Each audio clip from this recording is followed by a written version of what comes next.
Moving on to the final topic.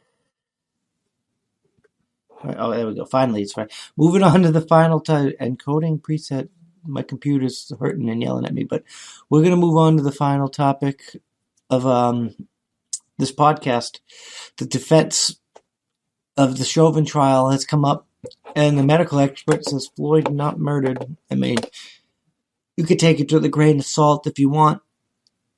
I still think holding the dude down on the ground like that without checking on him after he's like screaming, I can't breathe and shit, is negligence. But that's me. But let's get into this. That's CNN, so take it for a grain of salt, right? No, we don't need that there. Former medical examiner says Floyd died due to his heart disease, not Derek Chauvin. I don't know if you believe that or not, but Maryland's former chief medical examiner testified for Derek Chauvin's defense on Wednesday that George Floyd died due to his underlying heart disease, not the police restraint.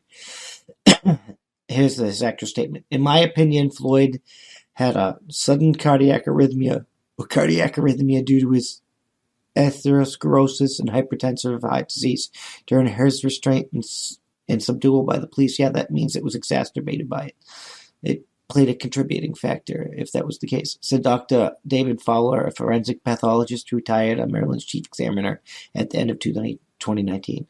Floyd had narrowed coronary arteries known as the arteriosclerosis and an enlarged heart due to his high blood pressure or hypertension.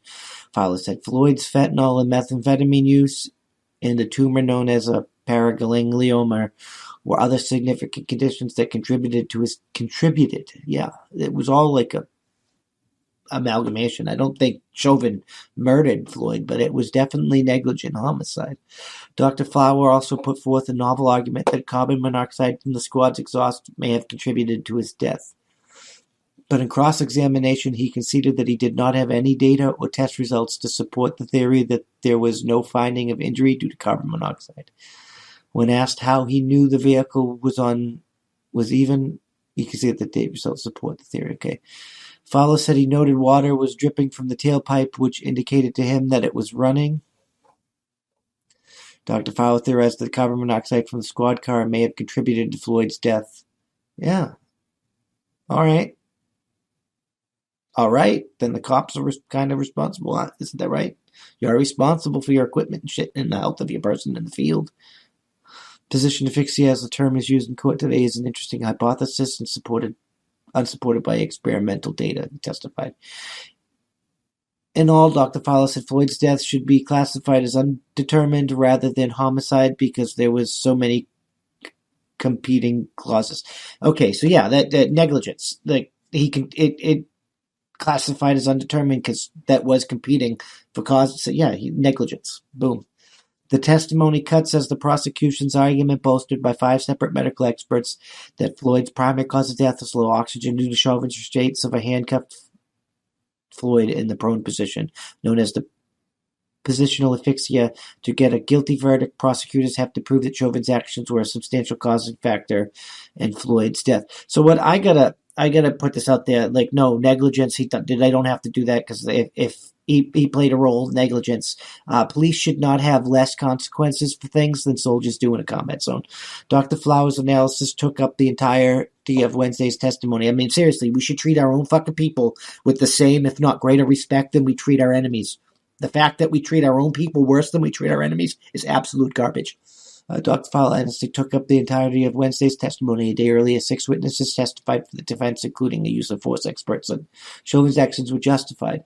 Several other witness testimonies spoke of Floyd's drug use, particularly during a prior arrest in May 2019. Together, the witnesses furthered the defense's 3 main arguments in the case: that Floyd died due to the drug and health problems, that Chauvin's use of force was ugly but appropriate. He held it too long. 8.5 minutes is ridiculous. He should have assessed the dude's fucking health. Chauvin's use of force was ugly, and that hostile crowd of bystanders distracted Chauvin. I mean, I guess that could play a factor. The prosecution rested in case Tuesday morning after calling 38 witnesses over 11 days. He's going to get acquitted, and shit's going to fucking go crazy to prove that Chauvin uses excessive unreasonable force when he nailed on Floyd's neck.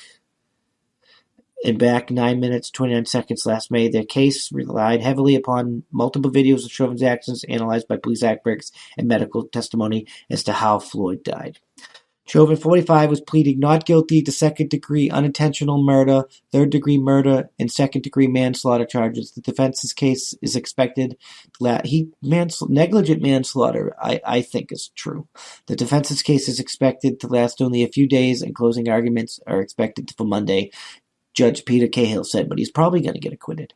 While the trial was focused in on Chauvin and Floyd, the broader societal stakes were made clear this week when a police officer shot and killed a black man in nearby Brooklyn Center, sparking 3 nights of protest. The officer resigned and was arrested and charged with second-degree manslaughter, authorities said. The Floyd family has offered their condolences and support the family of the 20-year-old Dante Wright. We're here and we will fight for justice for his family, just like we're fighting for our brother, Philonis Floyd said Tuesday.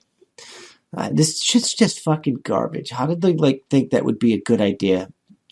Derek DeFalo testified during the trial. Former Minneapolis police officer Derek Chauvin on April 14th. In cross-examination, prosecuting attorney Jerry Blackwell sharply questioned Dr. Fuller, repeating cutting on doctor's attempts to longer answers. How are you going to even attempt to pull a gun on a fucking... This is just ridiculous. Yeah, the cops are just making shit worse here with this Dante Wright shit. Last week, Dr. Martin Tobin, a pulmonologist, testified for the prosecution that Chauvin's actions narrowed Floyd's hypopharynx. Last week, Dr. Martin Tobin, a pulmonologist, testified for the prosecution that Chauvin's actions narrowed Floyd's hypopharynx as a part of the throat that air passes through. Dr. Feiler said he watched the testimony and went to search for more information but found none. It's not something I have ever heard of, he said. He also conceded he is not a pulmonologist and did not try to calculate how much air was in Floyd's lungs between breaths, a key part of Tobin's. Yes, negligence. It's definitely negligence. Dr. Fowler was unable to identify the point at which Floyd suffered a sudden cardiac arrest, and he said he did not notice that Floyd's voice grew thicker and quieter at times went on. He also said he agreed that Floyd should have been given immediate medical attention. See, he agreed. Negligence, bro. The doctor's analysis contradicted much of what the prosecution expert said last week. Hennepin County Medical Examiner Andrew Baker, who conducted Floyd's autopsy, testified the police restraint was the primary cause of death, and he listed Floyd's heart disease and fentanyl use as other significant conditions. He described the paraganglioma as an incidental tumor that didn't have anything to do with his death. None of the doctors mentioned carbon dioxide as having any role. Dr. Jonathan Reach, a cardiologist who testified for the prosecution on Monday, said Floyd's heart showed no evidence of injury at all.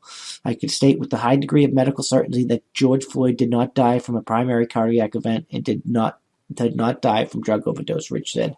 I don't believe that these things didn't contribute. Separately, Dr. Fowler was named in a lawsuit by the family of a Maryland teenager who died during a 2008 police encounter, which a family attorney called eerily similar to Floyd. So this dude's under investigation for lying about this crap, but he's going to continue. We're gonna end reading this here because we've reached the end of our time here. But I don't know if you could trust this Dr. Fowler guy. There's a conflict of interest against him if he's being sued for lying about a similar thing, until we can determine that he's not lying about that similar thing. I mean, his testimony can't be fucking reasonably trusted. I'm just fucking saying. But anyways, that's all we have for today. As always, I'm Doc Camo, and this has been my thoughts of the day, and I'll see you in the next one. Peace!